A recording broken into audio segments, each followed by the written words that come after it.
Edson Elgueta Vergara es psicólogo y magíster en cine y arte audiovisuales de la Universidad de Valparaíso, autor del libro de Saki sobre el materialismo y la estética del anime.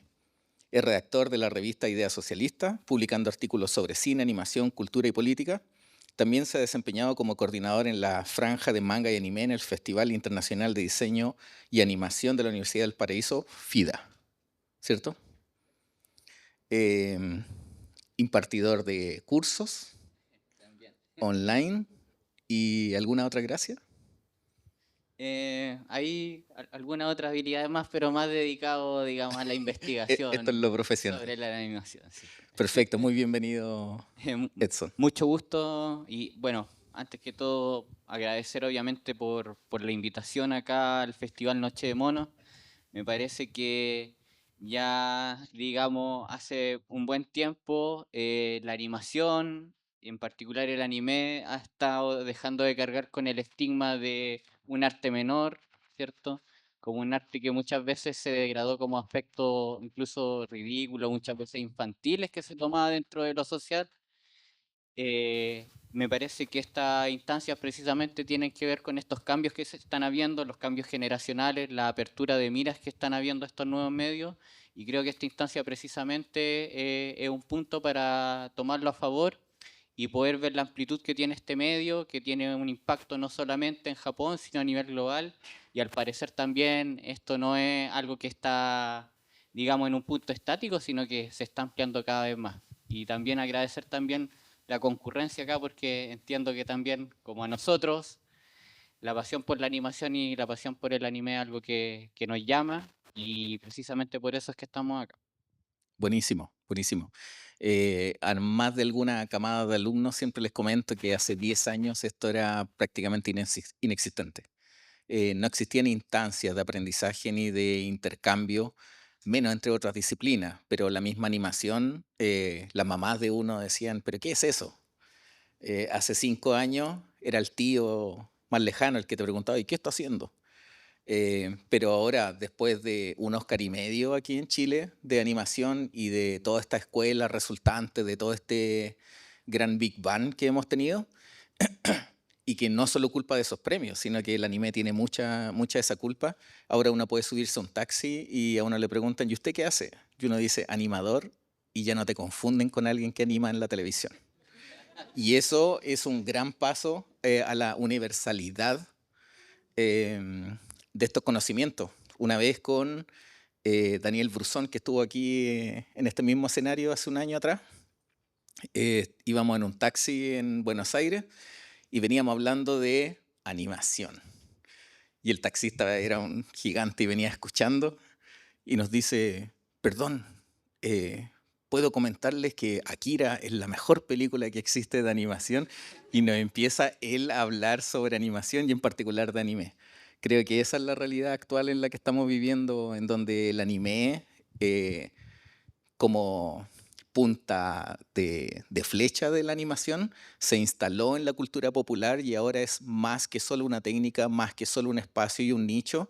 De hecho, ahora me sorprendió que no todos dijeran, sí, nos gusta el anime. Como que ahora un poco transversal, ya como que te gustan, ya no te hace la persona, sino que es parte de los hábitos que uno tiene, ¿cierto? Bastante interesante eso, y considerando que la política, por otro lado, abarca todos los espacios de la vida cotidiana y sobre todo todos los espacios laborales. Es que ahí donde se vuelve importante lo que nosotros ahora vamos a conversar de manera súper lúdica y didáctica. Decíamos que al comienzo podíamos hacer una breve introducción sobre arte político, entender que el arte siempre ha estado en tensión con la política, ¿cierto? Pienso en oleajes culturales como el punk, eh, que es una respuesta a ciertas formas de vivir, ciertas formas de sociabilización. Pienso en la nueva canción latinoamericana, pienso en Persepolis de Marjan Satrapi, que todos terminan siendo unas consecuencias de cómo la política nos termina afectando y termina gestando un arte o termina inventando o anticipándose a cosas que después el mismo arte atestigua y testifica para toda la sociedad. Sí. Precisamente. De hecho, si es posible, quisiera que pudiéramos comenzar con el video y Perfecto, desde ahí tomar lo que acabas de decir para poder irlo buenísimo, desarrollando. buenísimo.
Sí.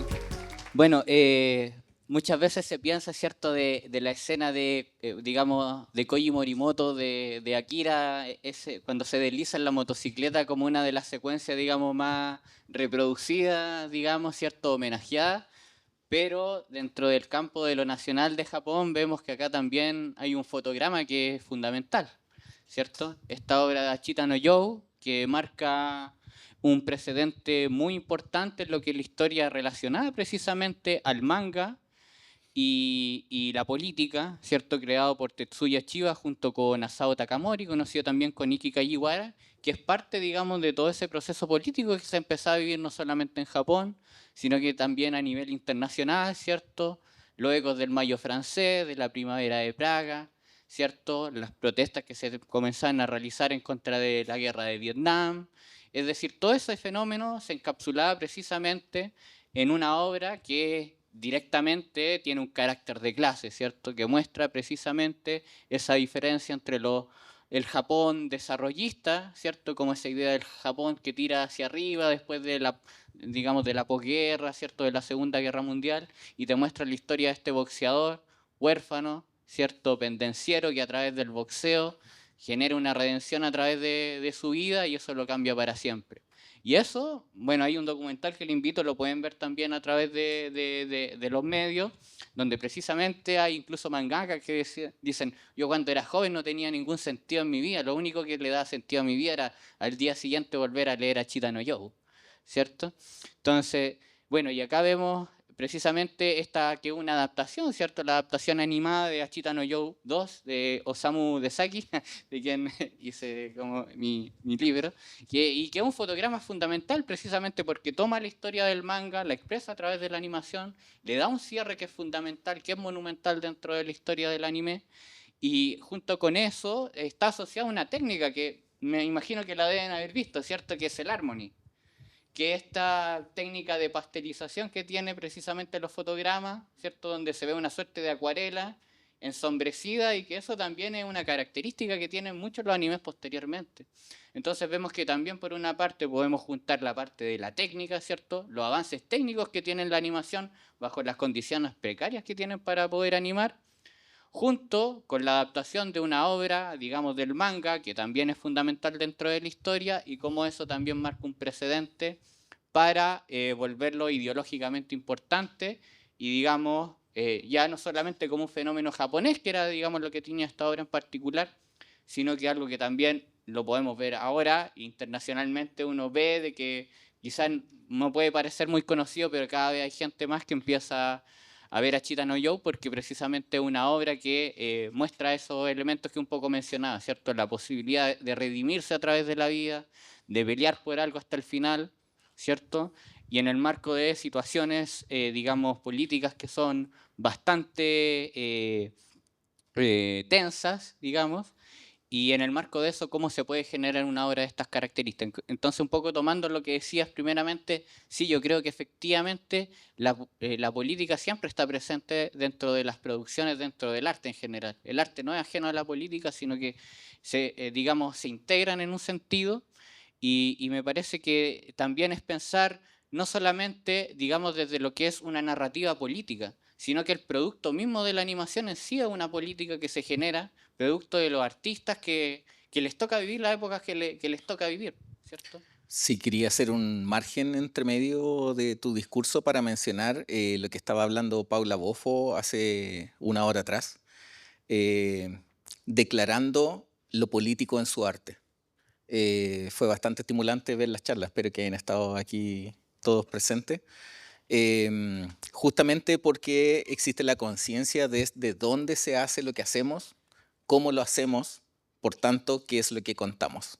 ¿Cierto? Hay una consecutividad en ese tipo de pensamiento y que es lo que ha hecho que el arte se mueva a través de la historia. Por eso hago esos otros paralelos.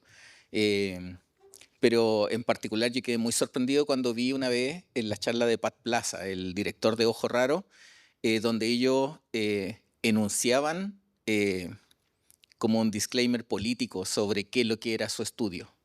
Y casi toda su explicación, casi toda su declaración estaba en torno a lo que no quieren hacer.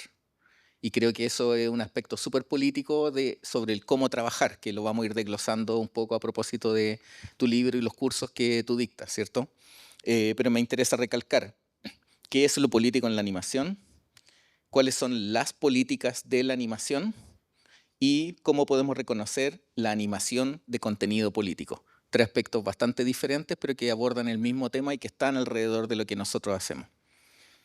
Claro, sí, me parece que efectivamente, yo creo que lo que estamos viendo ahora precisamente es la importancia que está tomando la animación dentro del mundo, digamos, y lo que genera, digamos, incluso no puede relacionarlo a aspectos, no sé, por ejemplo, desde la importancia que tiene el realismo actual dentro de la animación, ¿cierto?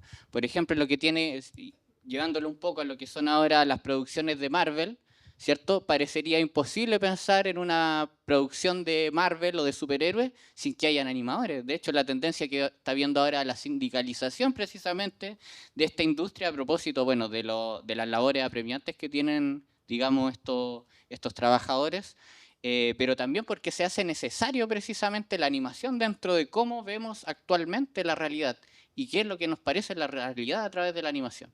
Entonces, el primer punto, creo yo, el punto de partida es que la animación juega un rol relevante actualmente en la vida de las personas que a lo mejor no, para nosotros nos parece como algo ajeno, ¿cierto? Pero dentro de los celulares, dentro de los hospitales, dentro de todo lo que, digamos, pues nosotros podemos relacionarnos hay animación.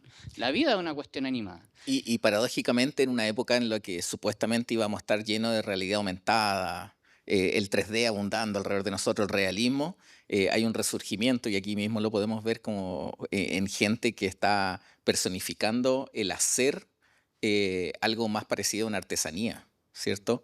Y una artesanía colectiva, un trabajo colectivo que aparentemente para todo el fanático de la tecnología parece un retroceso, para mí es como una vuelta a ciertos valores importantes sobre el quehacer artístico. Totalmente, totalmente una vuelta precisamente para volver a pensar la animación es como una actualización, digamos, del quehacer y del saber, la teoría de la animación, ¿cierto? ¿Cuál es la animación, digamos, en el mundo contemporáneo? ¿Cuáles son las lecciones que se han sacado a propósito de toda esta historia?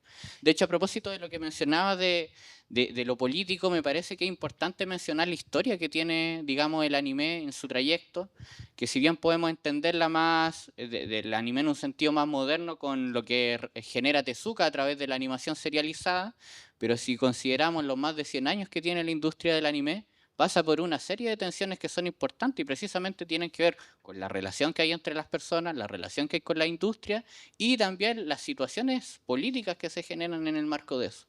Cuando uno piensa, ¿cierto? Por ejemplo, en el caso de los años 10 y 20, donde comienzan a surgir las primeras animaciones japonesas, una de las primeras tensiones que hay tiene que ver con la tensión que hay entre ser un dibujante y ser un emprendedor. ¿Cuál es la dificultad? Que hay precisamente cómo me puedo mantener yo siendo animación, siendo de que no hay una industria animada. Y esa es una primera dificultad que tienen que sortear los animadores y la gente que se dedica a eso para poder hacerlo. Podemos ver, bueno, esto no lo digo yo, sino que lo dice un investigador, Nobuyuki Sugat, que es digamos, un historiador japonés sobre animación, y presenta, digamos, como estas etapas. En esta segunda etapa podríamos considerar, entre de los años 30 y 40, podríamos considerar también entre realizar una animación industrial o una animación artesanal, ¿cierto? Por qué, digamos, se catapulta, digamos, una industria, siendo de que también el arte animado podría ser mucho más reducido en el término de la colaboración que hay entre artistas? Muchas veces, o sea, eso, digamos, sigue estando presente, pero la tendencia en los marcos, digamos, del sistema del modelo económico capitalista, digamos, lo que tiende precisamente es hacia lo otro, ¿cierto? A la masificación, ¿cierto? Y que es como una tendencia en realidad de toda la industria cinematográfica, que siempre busca abarcar el globo completo. Exactamente, porque precisamente es lo que genera más ganancia y permite que sea mucho más sostenible las producciones que se pueden sacar y por lo tanto es mucho más plausible desarrollar, digamos, un campo de producción desde ahí, ¿cierto? Una industria generalizada que va en ese camino. Entonces ahí también se generan dos visiones, ¿cierto? Uno podía, por ejemplo, está la visión de Kenzo Masaoka, quien se le considera como el Disney digamos, de la animación japonesa, a propósito de la importancia que tiene precisamente hacia la industrialización de la animación, versus Nobuo Fuji, que es digamos, un artista que tiene una concepción mucho más artesanal y mucho más individual de lo que es producir una animación. Entonces, ¿cierto? Ya vamos viendo como los procesos de industrialización, ¿cierto? De complejización que tiene la industria de la animación y vamos viendo las distintas tensiones que hay a propósito de lo mismo. Después, por ejemplo, en los años 60 y 70, ya con todo lo que es la revolución de Tezuka, ¿cierto? A propósito de la animación serializada, que digamos es un impacto enorme, no solamente en Japón, sino que a nivel internacional se empieza a exportar precisamente y digamos tiene una cuestión material. Es el costo de la producción, es un costo de producción más barata y por lo tanto, ¿cierto? Las compañías, las televisiones están mucho más aptas, digamos, a poder comprar esta serie, ¿cierto? A poder distribuirla y todo. Y por otra parte, eso también está asociado a la forma en que se produce, ¿cierto? Quizá este es el momento para hablar del lore Tezuka Disney. Hay un momento en donde Tezuka corta su admiración por Disney y la industria norteamericana. Sí, mira, es muy importante eso porque dentro a lo mejor no se conoce mucho, pero dentro de la propia industria de la animación japonesa hay corrientes, digamos, o concepciones de lo que es la animación. Por ejemplo, muchos de ustedes conocerán a Hayao Miyazaki, ¿cierto? Que es, digamos, digamos, uno en el caso de Miyazaki, uno lo puede asociar a lo que es la escuela de Toei, ¿cierto? Sí, En la sí. escuela de Toei que tiene que ver con la animación completa. No por nada las producciones que son de Miyazaki son bastante hermosas, fluidas, ¿cierto? Bastante realistas en Desde muchos antes de aspectos que Ghibli. tiene que ver con eso, porque es una concepción de la animación que tiene él. Y que es una concepción que está en la vereda diferente que es la de Tezuka, ¿cierto? Que era la animación mucho más precaria, donde lo que estaba más allá del medio tenía que ver con la narrativa compleja, ¿cierto? Mostrar tipos de sociedades diferentes, sociedades más distópicas, mostrar la política, mostrar también producciones más adultas, que era un campo que él también quiso desarrollar en su momento. Entonces, ahora, para poder producir eso, básicamente el plan de Tezuka era cómo yo puedo instalarme acá y poder producir anime, ¿ya? Y bueno, él también era mangaka, entonces también está esa relación, ¿cierto? Entre el manga, ¿cierto? Entre la historieta y la adaptación animada que, digamos, se sigue manteniendo hasta el día de hoy. Creo que es imposible hablar de anime sin hablar de manga en el caso de Japón, ¿no? Claro, precisamente porque también tiene un modelo de éxito, digamos, ¿cierto? O sea, en medida en que el manga es exitoso, se hace el anime. Entonces, por eso son distintos filtros por los que pasan, digamos, esta obra, hasta que después pueden producirse, digamos, de manera animada. Pero hay que pensar de que lo que hace Osamu Tezuka es una revolución en términos industriales para lo que va a ser la animación. O sea, no podemos comprender cómo es el anime actualmente sin el modelo de Osamu Tezuka. Porque, por una parte, genera un mercado, ¿cierto? Para que esto pueda ser posible, por una parte, amplifica también la cantidad de producciones y, por lo tanto, ¿cierto? Y justo de esto también hay una mayor demanda de anime, ¿cierto? En medida que aparecen más producciones, bueno, la gente quiere consumir más anime. Entonces ahí se va, digamos, amplificando este modelo de producción. Y bueno, vemos todas las cosas que están aparejadas, que obviamente se van a requerir más trabajadores, se va a requerir más especialización, lo que podríamos denominar como la división internacional del trabajo animado también, ¿cierto? Ya desde los años 60, las producciones japonesas comienzan a tener la participación de otra industria a nivel internacional, ¿cierto? Es bastante conocido que muchas de las animaciones japonesas se sustentan por la animación intercalada de países como China, Taiwán, Filipinas, ¿cierto? Entonces, ¿en el marco de qué se da esto? Bueno, precisamente está asociado a una perspectiva materialista. ¿En qué sentido? En que para que pueda haber animación tiene que haber un soporte material que pueda, digamos, permitir esto. Y ese soporte material son todas las cosas que están dentro de la industria. Me gusta graficar un poco esta visión como la posibilidad de definir un método de trabajo según los recursos que tienes y eso resulta en una estética determinada. Como que esa triada es inamovible, como que no se puede separar. Y justamente esta época, Tezuka y el autor que tú también has estudiado, pone en tensión justamente esta triada, generando otra estética a partir de esas restricciones, a partir de esos recursos limitados, donde incluso podemos considerar a los mismos trabajadores como parte de esos recursos. ¿Exploto o no exploto los recursos? Claro. Sí, precisamente. Bueno, de hecho, cuando uno comienza a fijarse en las técnicas de animación, uno precisamente ve eso. No sé si alguno habrá escuchado del Yutapon Cup, que es una técnica que está asociada a un animador que se llama Yutaka Nakamura, que no sé si alguien ve One Punch Man, él animó la pelea de Boros con Saitama, ¿cierto? O las peleas de Sword of Stranger. Por ejemplo, el capítulo también de la sincronización entre Asuka y Shinji, por ejemplo, para dar unos ejemplos. Y bueno, él tiene una técnica que es bastante particular, que tiene que ver con el Yutapon-ku, que si es que ustedes alguna vez lo ven, por ejemplo, en Naruto, estas escenas de acción, cuando se rompe el piso, ¿cierto? O se rompe alguna pared, generalmente son polígonos los que aparecen de ahí, si es que se han dado cuenta, ¿cierto? O sea, cuando le pegan a una pared, por ejemplo, las piedras se vuelven triángulos, se vuelven cuadrados, se vuelven rectángulos.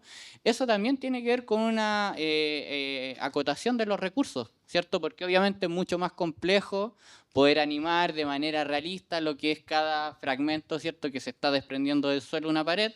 Y en vez de hacer eso, lo dota de una estética determinada e incluso lo eleva, diría yo, ¿cierto? A partir de la falta de recursos, puede dar un impacto tal en que esa cuestión que podríamos considerar o asociada a hacerlo más realista, él precisamente no, le da una distinción a través de generar formas poligonales para representar las explosiones y los efectos especiales, por ejemplo. No, buenísimo. Hace unos minutos hablábamos en sala de clase con algunos alumnos de que cuando uno ocupa restricciones terminan siendo a favor de uno porque generan nuevas estéticas.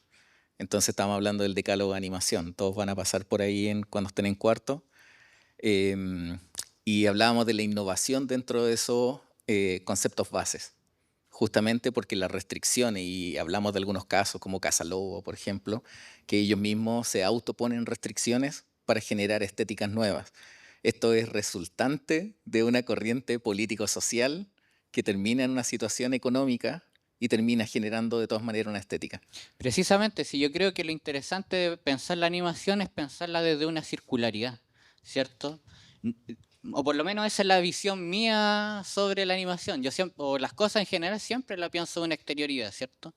yo no, digamos, si es que bien hay un mundo interno, ¿cierto? Hay algo que, digamos, que se desarrolla, pasa por uno que es parte de una época, ¿cierto? Y esa época, todas las ideas, todas las condiciones que hay pasan sobre uno y en medida de eso hace lo que hace, ¿cierto? Entonces yo creo que igual es importante preguntarse, ¿cierto? En los marcos de esto, ¿cuál es el rol del animador? O sea, hablando muy patudamente, porque yo no soy animador, soy investigador nomás y me Está trato bien, está bien. de aprovechar mucho de eso. Pero, pero a lo que me refiero es que creo que el rol que tiene el animador en la actualidad es muy importante, porque puede tener una implicancia muy grande dentro de lo que es la realidad.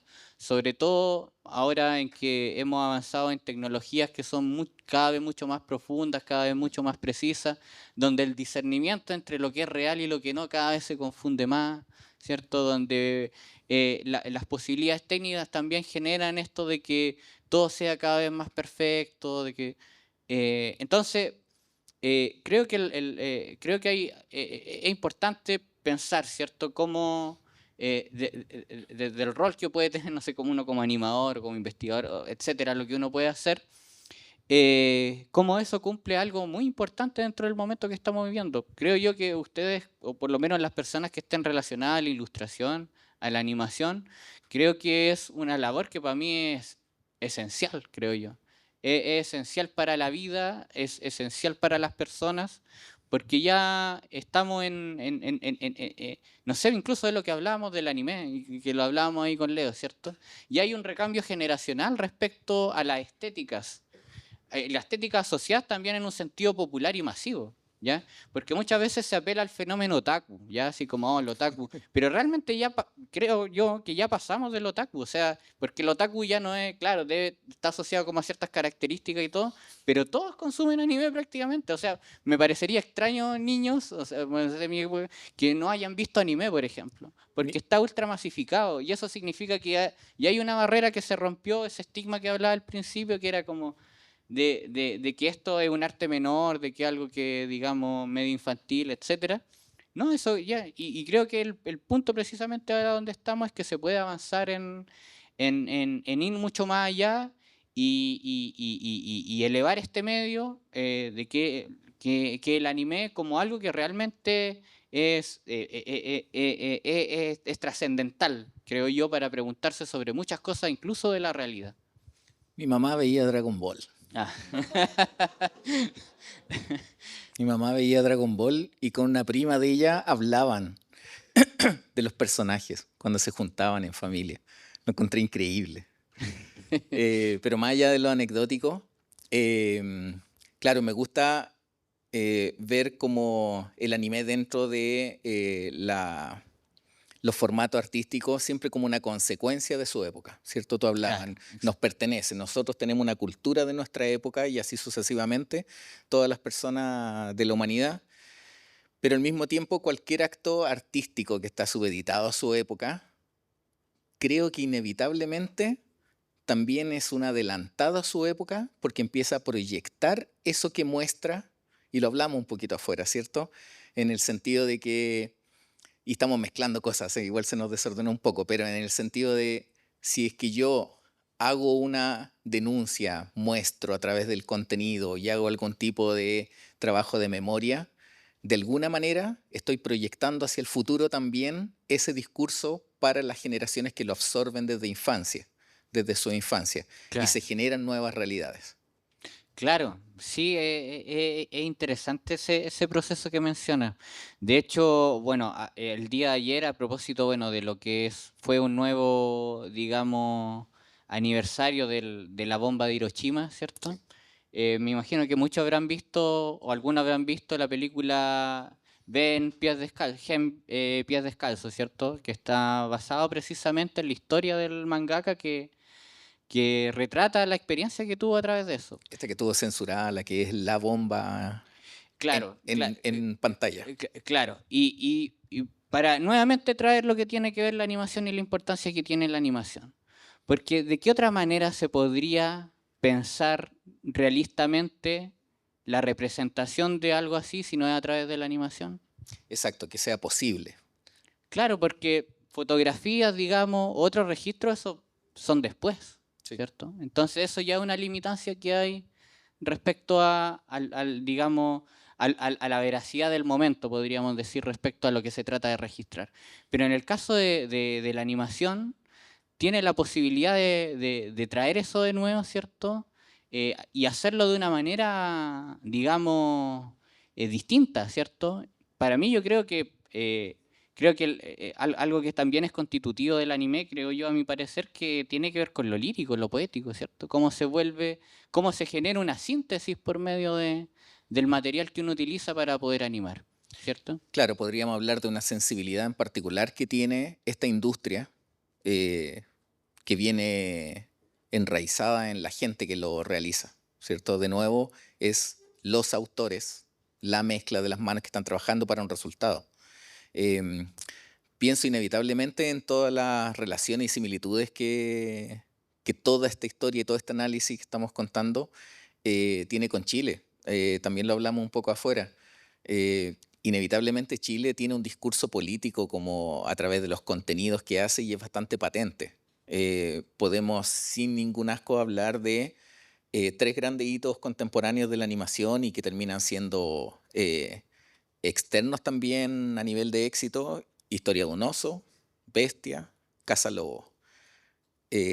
Los tres tienen ineludiblemente un contenido profundamente político y que en primera instancia no lo parece. Pero cuando uno entra en el tema, el segundo peldaño es absolutamente político y el tercero también y el cuarto también. Mm. Tenemos la suerte de conocer de cerca. Aquí todos conocemos el estudio Pan Road, recién estaba el Pato por acá. em, y las formas que tiene de producir. Conozco un poco más de cerca lo que hizo Hugo. Aquí también Ceci, la directora, tiene una relación súper fuerte en el caso de Bestia. Y ahí los modos de producción tuvieron una correlación totalmente coherente políticamente con el resultado. Y Casa Lobo poniéndose dogmas, trabajando con un equipo realmente pequeño y sin un formato de industria, también hace un aporte desde ese prisma, desde la producción, desde los métodos de producción y los modos de producción. Em, es bonito ver eso y ver la importancia que tiene después un resultado hecho de esa manera, como hacerle el gallito a la industria de alguna manera, Sí, sí. o generar otro tipo de industria. Veo la similitud en cuanto a época de Japón, que está infinitamente más avanzado, pero con problemáticas parecidas. Sí, sí, y precisamente yo creo que esa relación que hacías muy buena respecto a animación y memoria, Claro. ¿cierto? Y que claro, yo creo que están presentes, por ejemplo, en Vals para Bashir Sí, también, sí, que sí, claro. digamos es un hito importante dentro de ese punto de Flea, vista, ¿cierto? Flea, que también estuvo en los Oscars, Claro, que también es un recuerdo de memoria de guerra y se habla de otra manera y termina siendo totalmente digerible claro. para poder tomar esos temas tan difíciles. Claro, entonces lo que estamos viendo, a mi parecer, es que la animación como un medio se ha instalado como algo distintivo, Mm. algo que es muy diferente al cine de acción real, ¿cierto? Y que te permite contar historias de una manera diferente. Ahora, cada uno, digamos, cada una de las obras tendrá sus particularidades respecto a cómo las representan.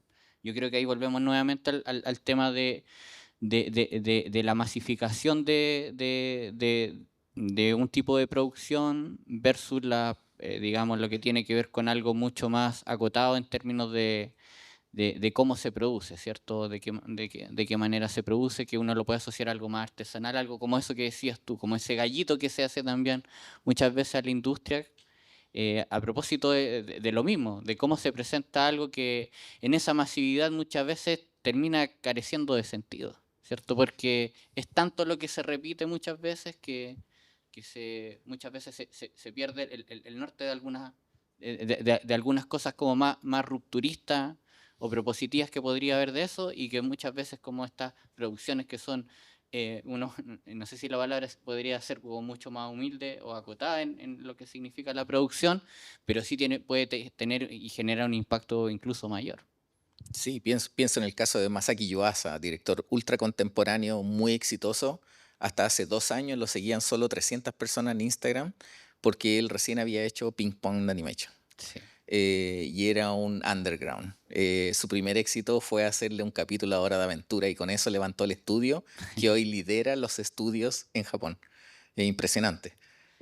Como que la industria devora autores, siento. Claro. Como que los toma y los hace parte de la industria y después chollo, chollo, chollo, chollo. Y salen series de anime en el colegio, haciendo deporte, etc. Sí, incluso tomando un poco como lo que habla de la cuestión autorial, ¿cierto? Porque, por ejemplo, en lo que tiene que ver con la industria de la animación japonesa, o a lo mejor de la animación en general, pero que tiene que ver con las series, a propósito de la propia fragmentación que hay dentro del proceso productivo, hay una despersonalización de los autores.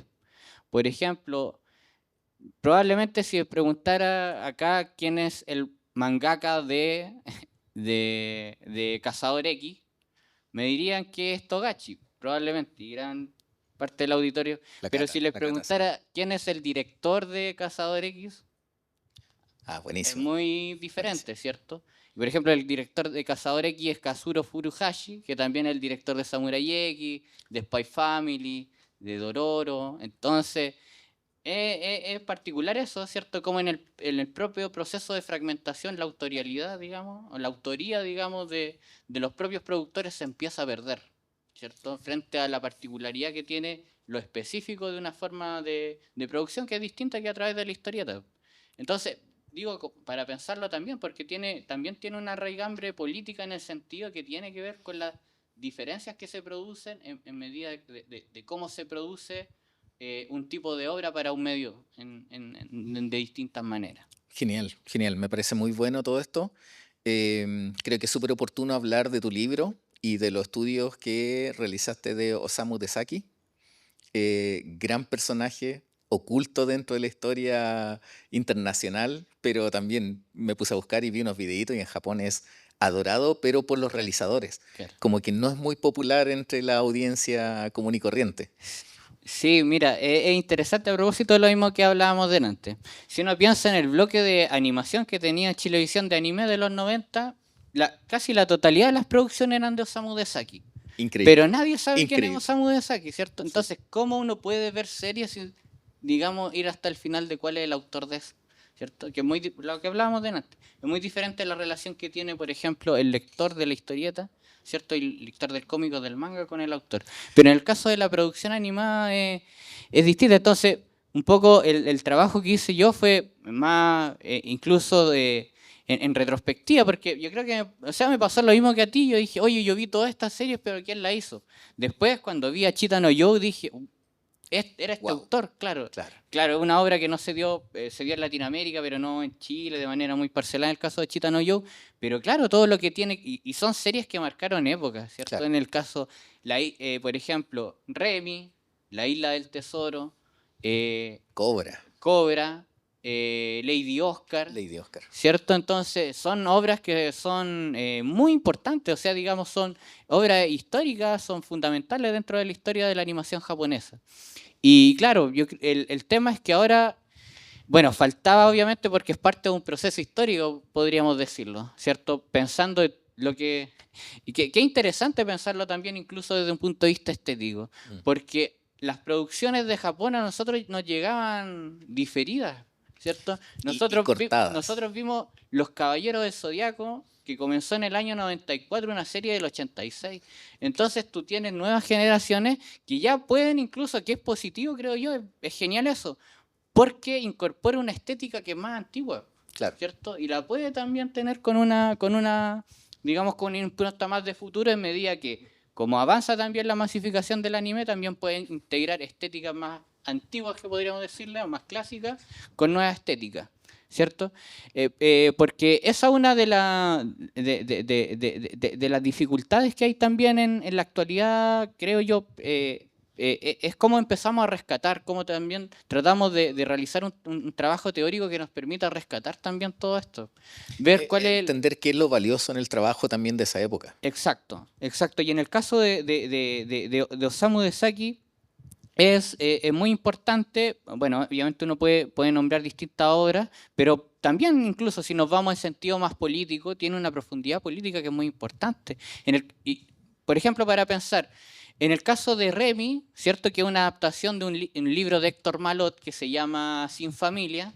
Estamos pensando en un autor japonés que adapta una obra europea y cuando uno la ve es como que está como por los pasajes de Francia. De hecho, se decía eh, a- a- que hay una, digamos, hay un dispositivo que se llama la cámara multiplano, ¿cierto? Sí, Que claro, tiene que muy ver famoso. con de qué manera las distintas capas que tiene, digamos, podríamos decir, Una toma. claro, una toma, claro, las distintas capas y cómo se empiezan a mover, ¿cierto? Y en el caso de Remy ya era vertiginoso, digamos, uno lo veía y eran capas y capas y capas que se movían, ¿cierto? Y se veía Francia, ¿cierto? Y se veían los lagos, se veían los edificios, las iglesias y todo, en el marco de una historia que era tremendamente dramática, digamos, un niño que no, ¿cierto? Un niño que después que se da cuenta de que realmente sus papás no eran sus papás y anda en búsqueda de los papás, entre medio lo adopta Y tiene un mono. tienen, bueno, muchos personajes que se mueren en el camino, entonces es profundamente realista, dramática, pero eso, o sea, es un autor japonés que pudo eso, incluso darle como o sea, una mayor potencialidad, ¿cierto? En el marco de cómo lo tomaba. Ahora, en el caso de Saki es importante mencionar que también estaba con otros artistas que son muy relevantes dentro de esa época. Akio Sugino, quien se le llamaba como la dupla dorada, digamos, dentro de la animación. Chichiro Kobayashi, que es digamos, el director de arte, que también lo conocerán porque por ejemplo, en el caso de Chichiro Kobayashi, sí, lo genial de lo que tiene el anime, y cuando uno hace la mirada hacia atrás, es que uno empieza a conectar las cosas del pasado con las del presente. Por ejemplo, habrán visto la versión de Berserk del 97, ¿cierto? Buenísima. Y cuando sale el huevo, ¿cierto? Sí. El Vegeli de ahí.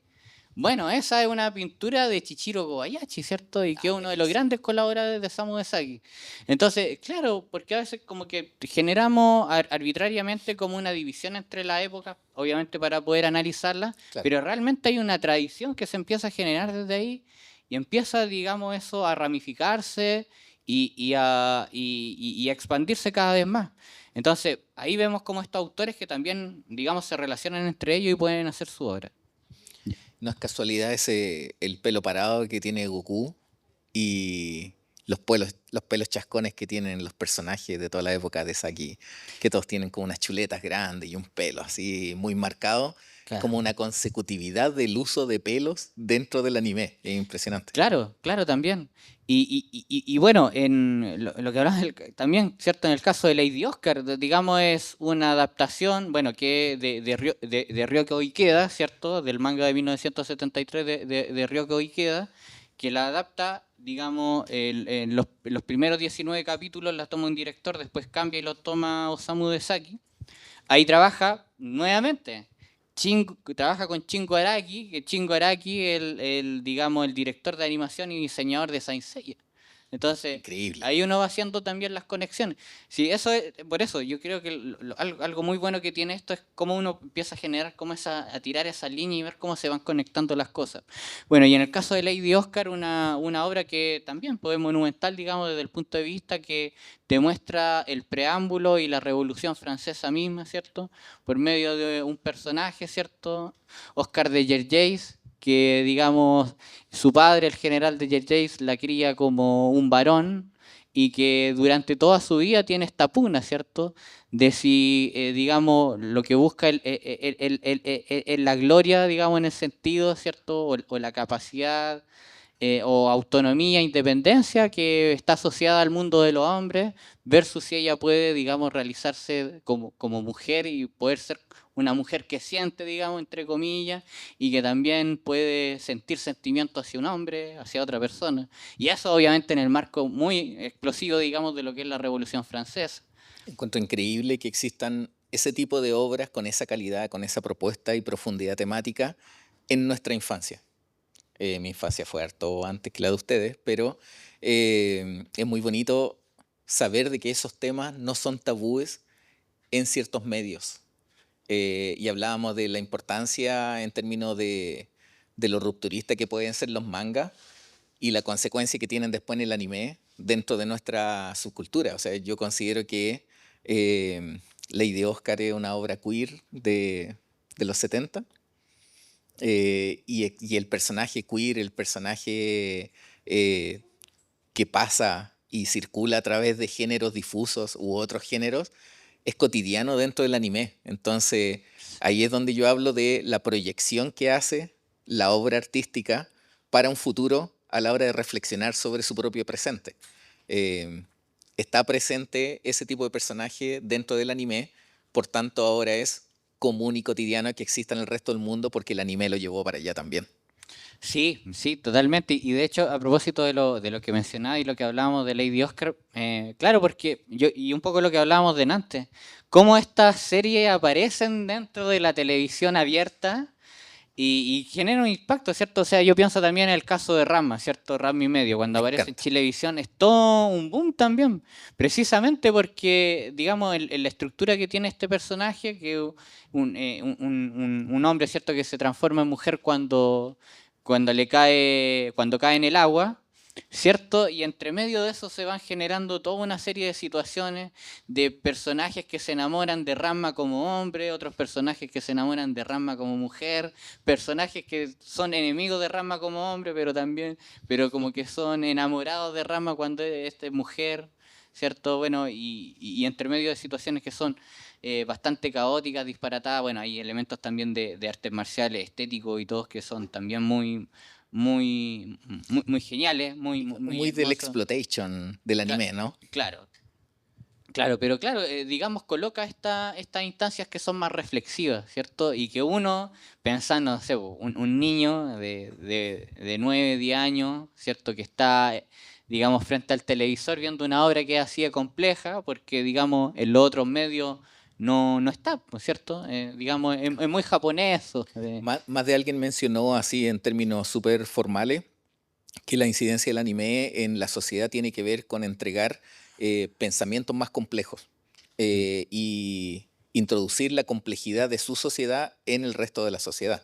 Eso lo Sí. encuentro interesantísimo. Sí, y precisamente así como ya como hablando más con el tema de las obras, ¿cierto? Claro, claro, en el caso de las obras, por ejemplo, pensar en Samurai X, ¿cierto? Claro. Que yo creo que también es una obra fundamental, digamos, desde el punto de vista de lo que es digamos, una interpretación, digamos, de lo que fue el proceso japonés, ¿cierto? Desde el paso del feudalismo, ¿cierto? A la modernidad en el marco, digamos, de un modelo monárquico capitalista, podríamos decir, desde Y, cierto punto de vista, y cómo también se manifiestan los distintos pensamientos sobre lo mismo, ¿cierto? exacto. Una visión reformista de la sociedad, una visión Colonialismo. anarquista de la sociedad, una visión fascista y autoritaria de la sociedad, y cómo eso está en el marco de una producción animada que uno veía en Chilevisión en el 98, en las tandas de la tarde y a veces los sábados, los fines de semana. Wow,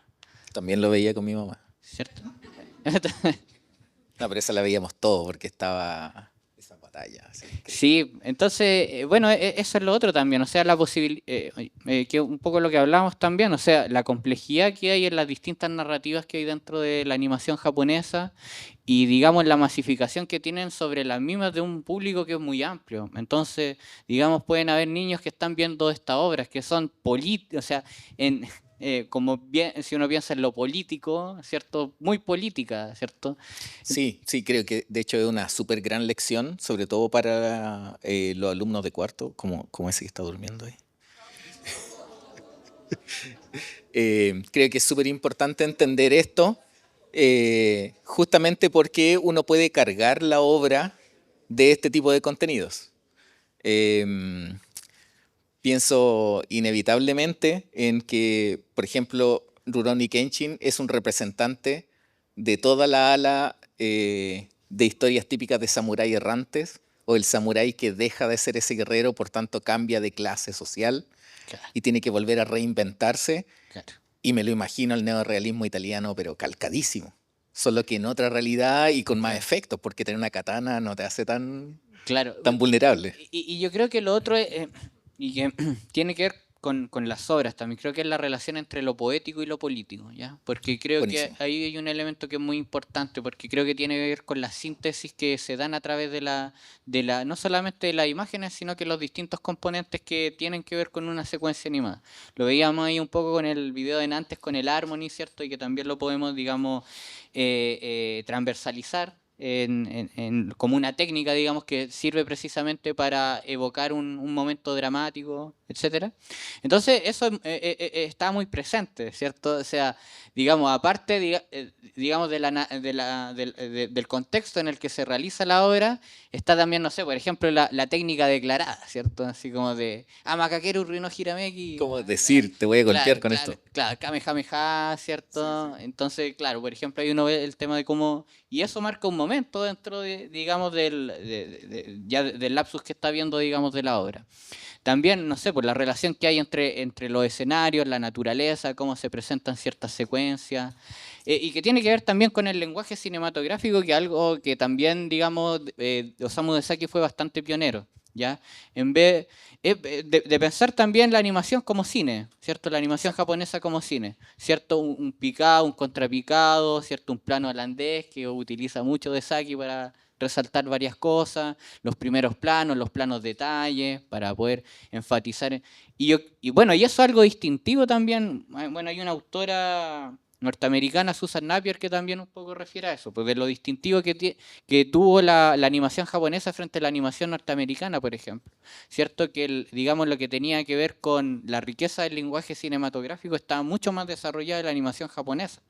En general, cuando uno ve las producciones animadas norteamericanas de aquella época, o sea, no utilizan tanto eso, ¿cierto? En general son planos medios o planos generales. No enfatiza el elemento distintivo que tiene el lenguaje cinematográfico aplicado a la animación. Y en el caso de la animación japonesa lo tiene bastante. Entonces, me parece que es importante pensarlo, porque no es solamente que uno tiene, no es solamente una narrativa interesante que en el contenido es fundamental para una obra, sino que también la forma en que se presentan los distintos elementos para que eso se vuelva memorable. Justamente eso es lo que quería recurrir con los alumnos, como que sepan que las decisiones que uno toma para un proyecto que va a salir en pantalla, inevitablemente va a tener una lectura desde el otro lado.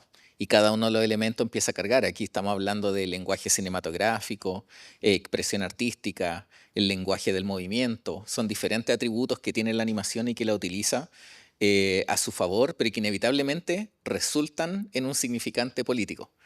Sí, bueno, de hecho me gustaría como leer una parte del libro que Por favor. precisamente tiene que ver con eso.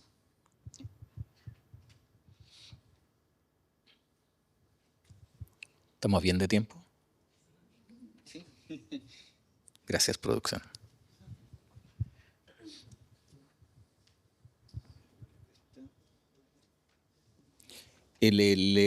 Hago un relleno.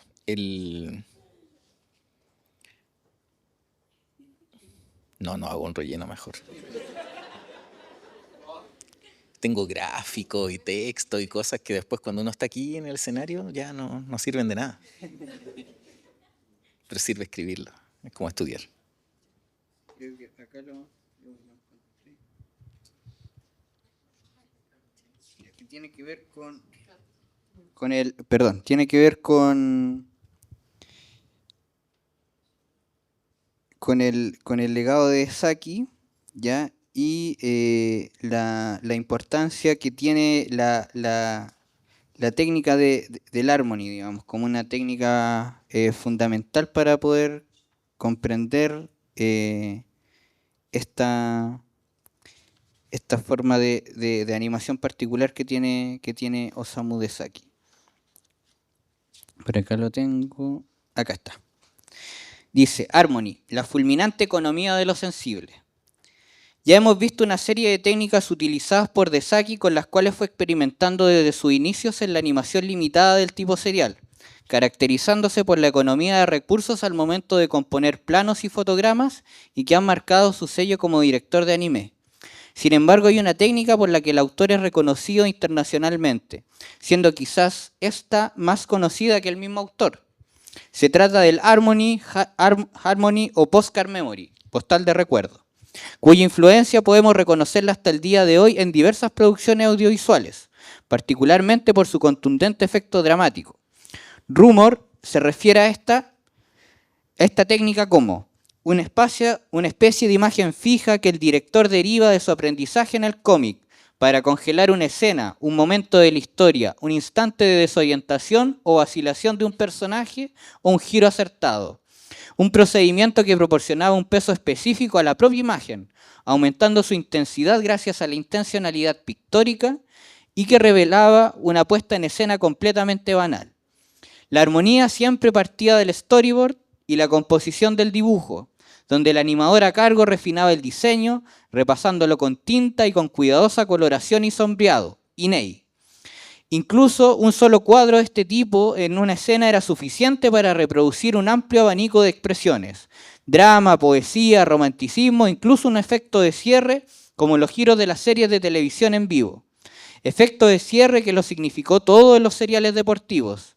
La armonía se ha convertido, o el harmony se ha convertido en una técnica de uso común en la animación, heredera de la animación limitada del estudio Muchi, lo que hablábamos de la diferencia entre las corrientes de Toei y Muchi, ¿cierto?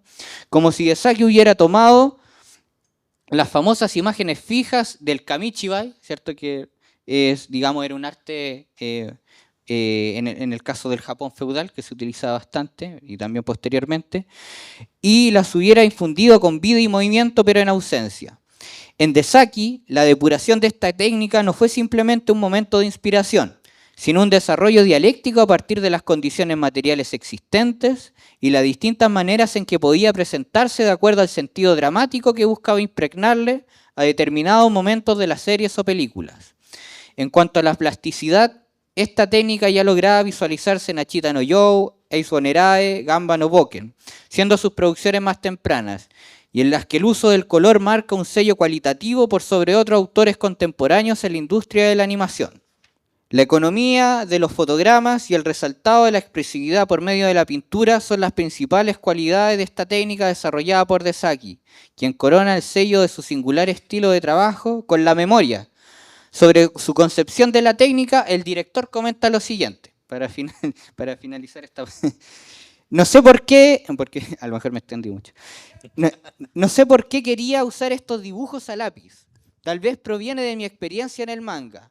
En las películas de acción en vivo a veces también vemos imágenes fijas. Desde un punto de vista pragmático, la animación es un trabajo muy difícil y una imagen fija economiza dibujos. Y luego, un dibujo detenido también da la sensación de una foto cargada de recuerdos. Como una foto familiar, un recuerdo de viaje, en resumen, una imagen que queda en la memoria. Es como si deslizara algunas fotos en mi historia. Saca a relucir el instante. De hecho, esta técnica me permite encontrar la belleza del instante. ¡Wow!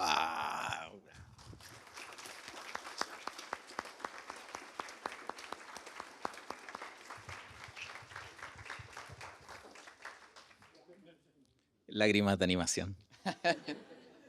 Lágrima de Remy. De Remy y de Marco y toda esa historia demasiado triste. Me parece interesantísimo porque inevitablemente dentro de la animación nosotros también analizamos otro estilo y otras búsquedas, y en el cartoon norteamericano se da un efecto muy parecido, pero sin esa carencia que muestra el anime y que el cuadro ilustrado, que después se convierte en un canon, en un cliché, y que Ren y Stimpy lo lleva a un nivel máximo y que traspasa hacia Bob Esponja, y en donde seguimos encontrando quizás también la belleza del instante eterno, pero a veces en el trasero de Patricio. Y es impresionante que es un recurso. No sé qué viene primero, quizás el de Norteamérica parte de otra manera, no tengo esa fecha, pero encuentro que es un súper valor estar hablando de animación y estar hablando de imagen detenida.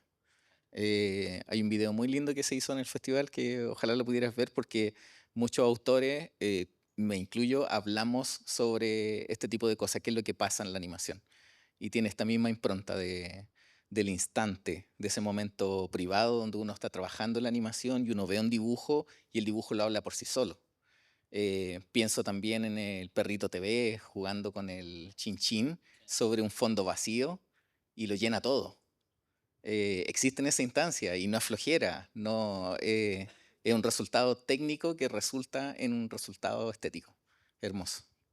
Sí, sí, y yo creo que un poco lo que hablábamos, o sea, como de pensar la animación y el anime como una totalidad, ¿ya? ¿Cierto? Como la presentación de una multiplicidad de cosas donde se tocan asuntos que son distintos unos de otros, pero que también se conectan a través del anime. Entonces, también por lo que hablábamos, ¿cierto? Sobre la imagen fija y un poco por lo que leía, ¿cierto? Porque la imagen fija está asociada a una forma de condición del hacer animación. Y probablemente las personas, o sea, cuando se dediquen o las personas que ya están dedicadas a la animación, van a tener que tomar muchas decisiones respecto a qué quieren hacer y cuáles son las condiciones que tienen para poder hacerlo. Y precisamente creo que lo que nos demuestra experiencias como de Saki es que a propósito de esa precariedad con la que muchas veces se está, es donde aparece lo nuevo y lo original. Donde muchas veces, claro, está la pomposidad y escasea, digamos, las posibilidades que tiene, no sé, de realizar una película de Warner Bros., ¿cierto? De estos grandes estudios, las grandes, ¿cierto? A lo mejor, claro, va a haber un estudio pequeño donde no tengan la cantidad de recursos necesarios, pero van a ver la belleza en ese instante, van a tomar la decisión fundamental que va a hacer de que eso marque la diferencia y que no tiene que ver con una cuestión de recursos propiamente. O sea, obviamente tiene que ver cómo se mantiene la producción y qué se puede hacer respecto a eso. Pero tiene que ver precisamente con algo como lo que dice de Saki, cómo encontramos la belleza del instante, ¿cierto?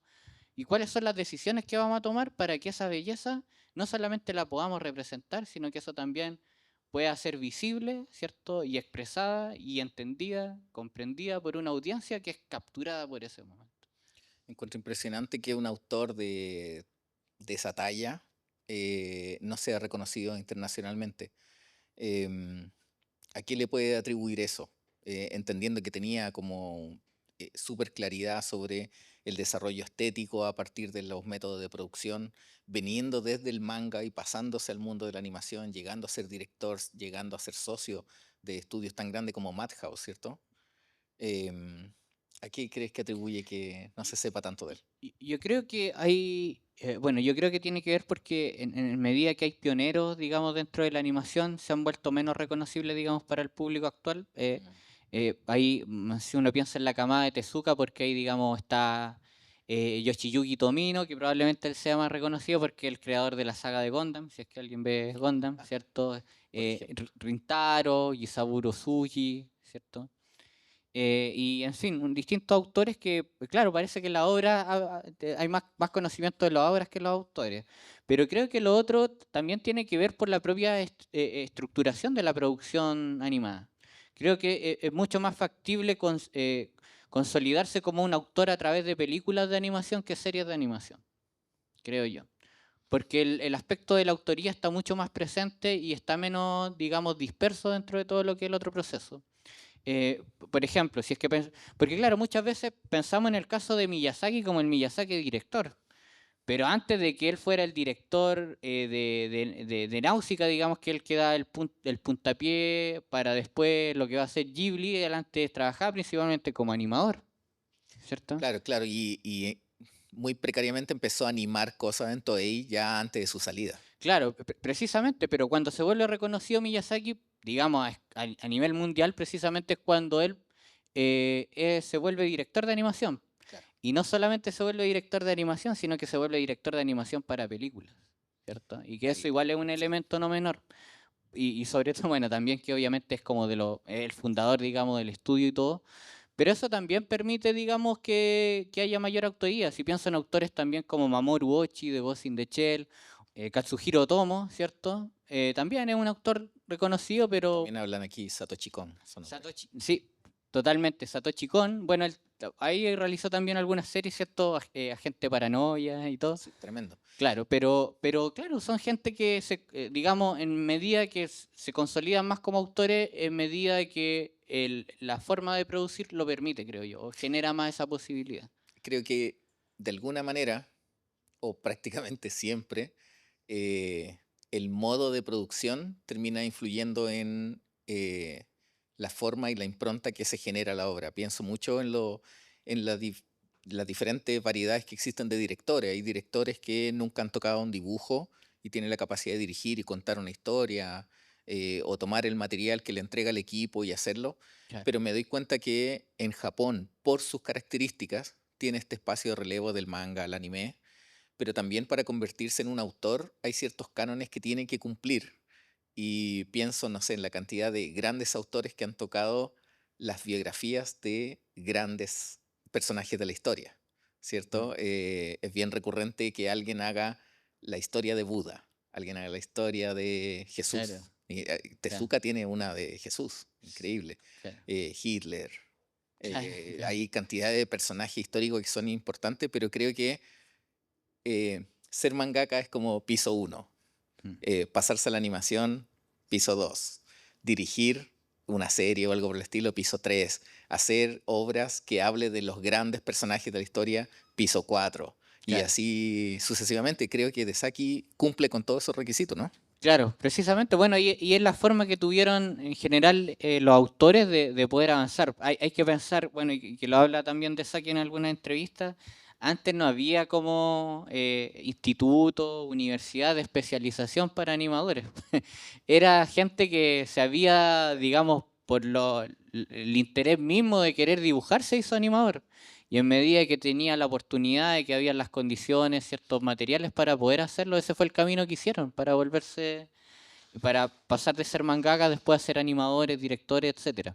Entonces, claro, pues era un campo, uno podría decir fértil en ese sentido para poder hacer cosas. Ahora, obviamente, estamos en un momento diferente donde obviamente hay institutos, universidades que se dedican específicamente a poder realizar, a poder perfeccionarse en el manga, perfeccionarse en la animación y todo, pero es parte de esa tradición y que es una tradición que hay que ir, ¿cierto? Hay que ir a las fuentes. Creo que yo a mi parecer pienso que una de las labores más importantes que hay relacionadas a la japonés ahora es la traducción.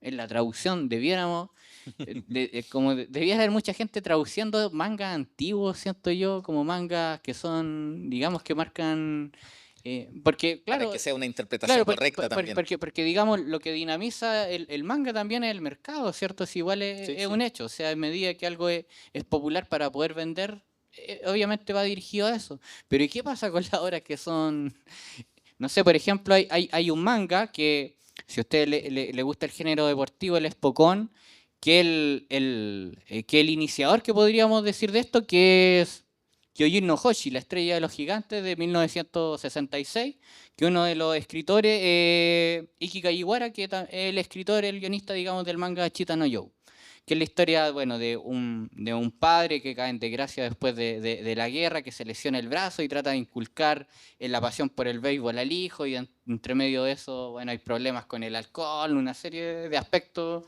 digamos, muy fuertes dentro de la sociedad japonesa. Pero eso se desconoce. ¿Cómo se puede desconocer el principal manga que hay para poder entender el Spokon contemporáneo? Claro, claro. Entonces, ahí está, ahí yo creo que hay un punto que es importante. Creo que hay un avance en la masificación que está bueno para que se vuelva mucho más visible y transversal el impacto que tiene el manga y la animación japonesa, pero creo que también, y lo insto también a que puedan hacerlo, a investigar, ¿cierto? Y a profundizar cada vez más en los fundamentos y de dónde vienen esto, dónde vienen estas ideas. Porque incluso las ideas nuevas, muchas de ellas son tributos, ¿cierto? Y son homenajes a estas ideas más antiguas. Vivimos el Y posmodernismo. claro, y es importante poder, digamos, encontrar ese puente y ver cuáles son las conexiones que hay para cómo se da ese paso. Genial, Edson. Y para hacer un cierre más amigable, ¿qué tenemos que aprender nosotros aquí como chilenos, latinoamericanos, con escuelas de animación, con tanto talento dando vuelta? ¿Qué podemos aprender de esta historia que tú has investigado? O sea, que lo anoté para que no se me olvidara. Muy bien, hizo Un la tarea. poquito.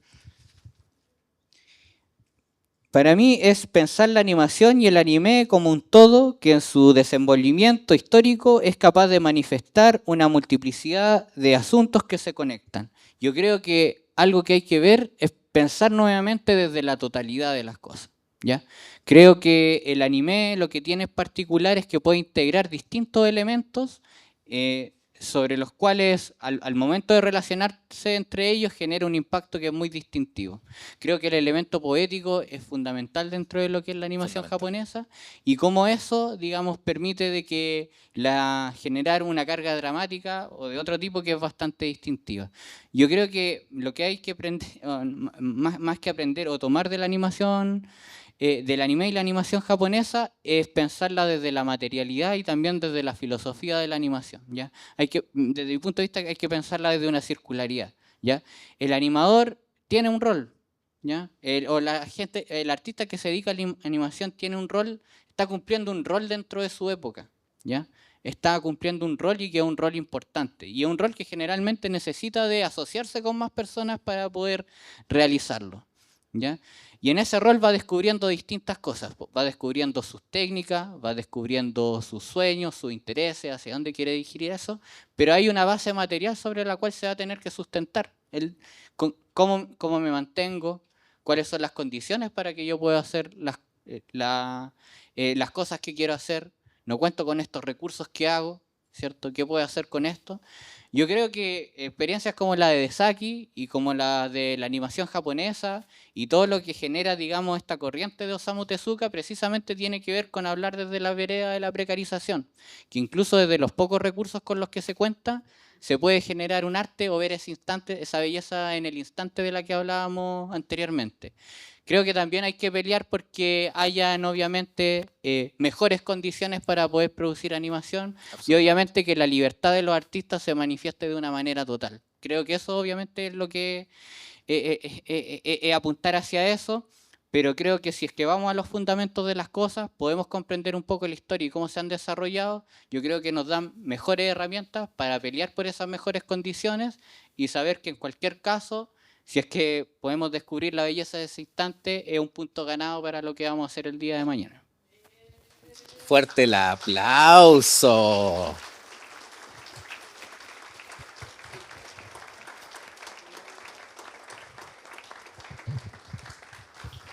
Me saco el sombrero por pedazo de invitado que tenemos. No, tremendo, tremendo. Creo que muy agradable conversación, muy inspiradora, muy aleccionadora para los procesos que vienen en cada uno de los caminos que tienen que tomar cada uno de ustedes aquí y los que también tomamos nosotros ya como profesionales. Pero nada, invito a Cecilia para que también no hable de sus sensaciones de esta conversación. Igual yo estoy súper conmovida porque Edson, y creo que entraste a nuestro club de autoayuda, así como que eres parte de este club de personas que amamos animar, pero tus reflexiones sobre el hacer son muy hermosas y yo creo que es porque también has hecho como un barrido de conclusiones y de reflexiones de otras personas y eso es muy valioso para nosotros, para este auditorio y para todos quienes nos están viendo. Así es que felices. Quiero abrir preguntas. Tenemos tiempo para preguntas. Si bien está nuestra invitada de la próxima charla, quiero dar paso a preguntas. ¿Hay preguntas? Muy bien.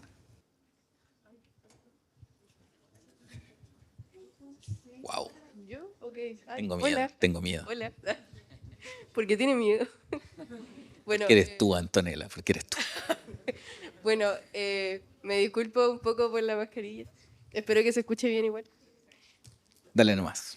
Tengo como una pregunta respecto al lenguaje como cinematográfico que tiene el anime, porque hay algo de lo que me he dado cuenta mucho, yo creo que varios nos hemos dado cuenta, y es que en el mundo occidental existe también un lenguaje recurrente, existen símbolos, por supuesto, pero en el anime en particular pasa que se ha hecho incluso meme de cómo funciona la narrativa, porque hay cosas que salen como en cuadro, en escena, que son como muy recurrentes, que existen símbolos, y he visto también que durante la charla, conversatorio, barra, también hablaste harto de esos símbolos, entonces me interesa mucho saber como tu opinión al respecto de por qué será de que la forma en la que se narra en el anime en Japón es tan identitaria como de la animación en general, porque siento que igual en este mundo occidental como que igual existen como más diferencias, como que tienden a haber como distintas corrientes, pero la japonesa es como muy particular, como de que en distintos géneros,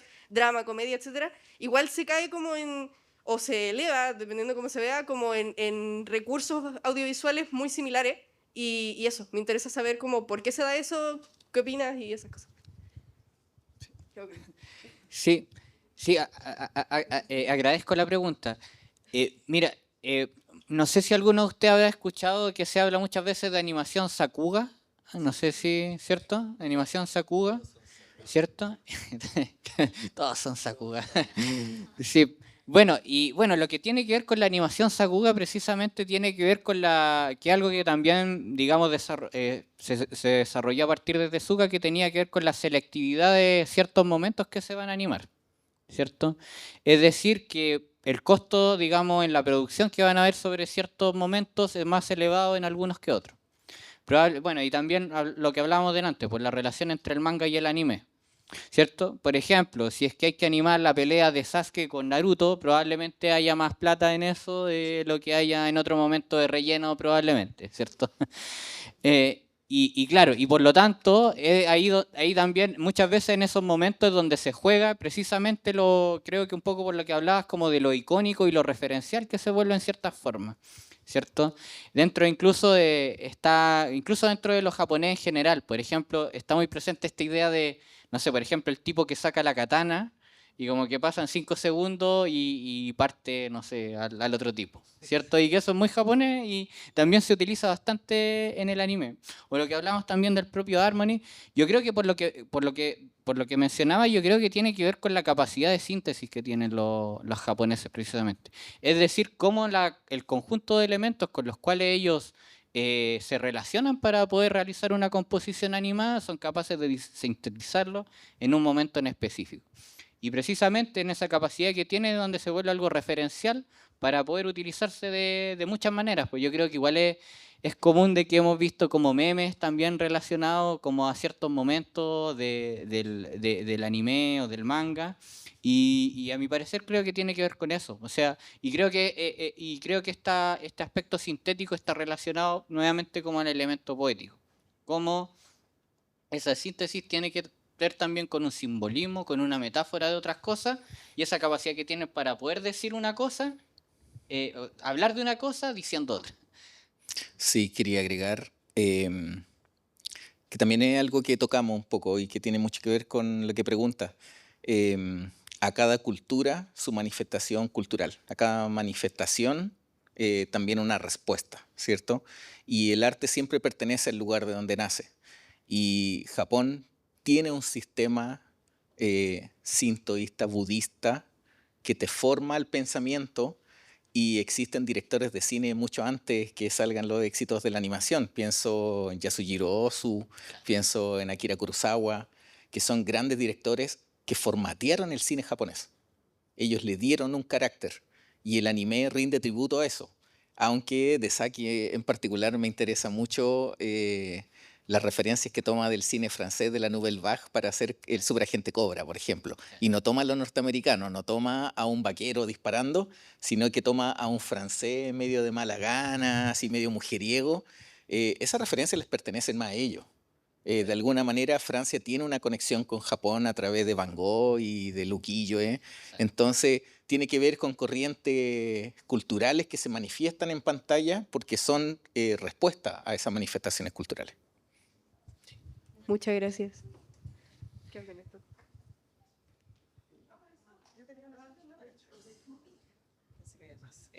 Hola, bueno, felicitar el trabajo, felicitar la conversa también. Tiene que ver un poco con la formación, porque pienso que al inicio del conversatorio hablaron mucho sobre el surgimiento del anime y de la mano de la industria. En el caso de Chile es distinto, ¿no? Y porque las escuelas de arte en Chile y no solo la animación surgen y se crean y proliferan en la universidad. Hace poco, por ejemplo, particularmente las escuelas de teatro cerraron una escuela de teatro emblemática que era particular y generalmente lo que ha hecho el beneficio de gratuidad, de crédito, es que los estudiantes estudian arte en la universidad.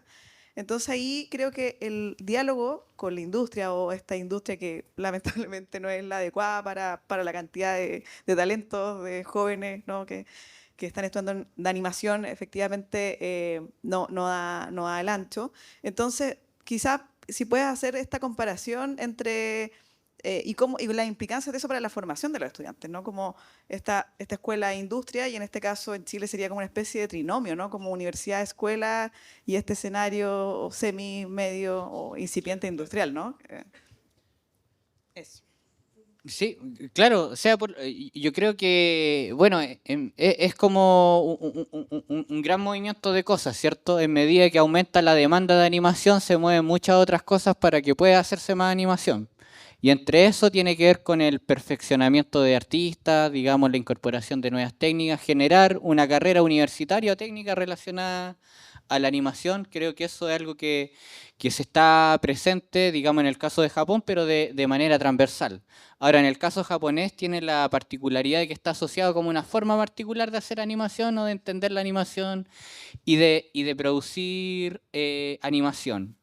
Que claro, porque yo creo que en el caso de, por ejemplo, si tomamos la historia de la industria latinoamericana o de la industria chilena, que también cuenta con una trayectoria que es importante, ¿cierto? Desde bastantes décadas, pero claro, no se ha desarrollado al nivel de lo que puede, claro, de lo que puede ser, y que es por muchos factores, digamos, no tiene que ver solamente con un aspecto digamos, estético del contenido propio del arte, sino que tiene que ver con que si uno es una potencia mundial o no, ¿cierto? Las relaciones comerciales o internacionales que hay con otros países, y donde eso también posibilita, digamos, el que se pueda desarrollar esta industria, y pensando también en lo que se planteaba, ¿cierto?, respecto a las escuelas de formación. En el caso de Japón, por ejemplo, ya hay universidades e institutos donde gente de distintos países viaja para perfeccionarse precisamente en ese estilo. Entonces yo creo que estamos, digamos, en un escenario de hegemonía, podríamos decir, escópica o visual, ¿cierto? Audiovisual, en la que podríamos decir que quien resiste al modelo norteamericano, al modelo japonés desde ese punto de vista, por quien puede hacer una pelea desde ahí. Y precisamente por eso es que también puede tener más instancias o más posibilidades de generar escuelas, generar institutos para la formación de eso. Yo creo que ahora la experiencia actual es, claro, por ejemplo, en el caso chileno están habiendo estos nuevos espacios de formación que también son necesarios, precisamente porque hay un interés, pues, o sea, de que hayan personas acá, digamos, en esta charla y todo, es porque también ven ese interés de poder perfeccionarse, de poder mejorar, de poder instruirse también como animadores, como ilustradores, como en fin. Y creo que, claro, a lo mejor hay una diferencia, digamos, en los tiempos, también un poco de los otros factores que hablé, que también son importantes para cómo se desarrollan, pero yo creo que igual está encaminado a eso, porque hay una globalidad, ¿ya? Es decir, relacionándolo nuevo con el anime se volvió un fenómeno global, y en esa globalidad también permite que haya un despertar de distintas personas, de distintos estudiantes que quieran formarse, y ese interés también, y esas personas van a ser precisamente las que se levanten a través de las escuelas que se están desarrollando ahora. Y esos van a ser las personas que van a hacer las próximas producciones, que van a realizar las distintas obras que marquen, digamos, historia, que marquen una pauta dentro de lo próximo. Son esas personas que se están formando. Yo creo que por lo menos está encaminado a eso. Bueno, en el caso de la industria japonesa ya tiene varias décadas de ventaja, digamos, pero en el caso, digamos, de lo que es la industria chilena y latinoamericana, yo creo que a propósito también de las experiencias que mencionaba de historia de un oso, ¿cierto? Y bueno, y todo lo que hablábamos, yo creo que es expresión de eso también, por ese avance que está teniendo la propia industria nacional y su proceso formativo con escuelas y todo. El ciclo sin fin, como en El Rey León. Oye, qué buen cierre. Un aplauso para Edson y para Leo, por favor.